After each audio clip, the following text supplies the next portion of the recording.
Welcome to the Tapout training series. Today is lower body day, and again, I'm going to show you an exercise for your hamstrings.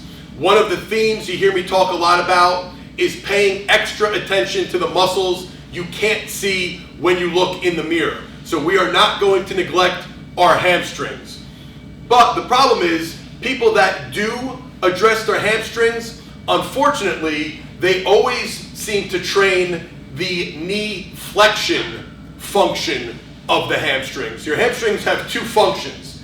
They flex the knee, bend the knee, but they also extend the hip. So when an athlete's running and their foot strikes the ground and they push back, even though my leg is straight, that extension is still a function of the hamstring, and it's very important to train that function. One of the best exercises to train that function is the RDL, or the Romanian Deadlift, or it's also referred to as the stiff-legged deadlift.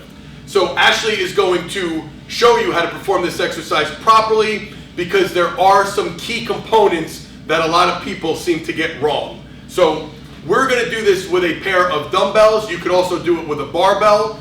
Whether you use barbells or dumbbells, you come this way towards me a little bit more.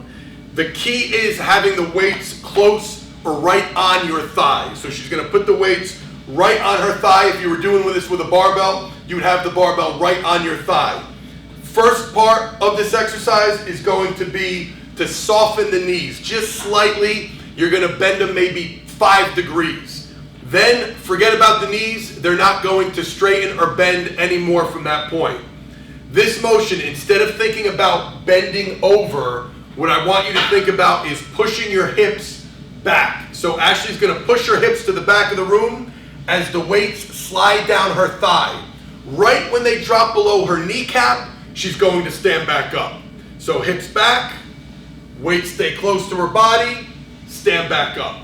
And we're going to go 6 reps now. Now I want you to focus on the lockout. At the top, she's thinking about flexing her quads and her glutes. She's not overextending and arching. She's just standing up straight. So lock the glutes and quads. Pushing the hips back, back, back. Up, lock the glutes and quads. Go one more. Notice she's just standing straight, not overarching. Lock. Excellent.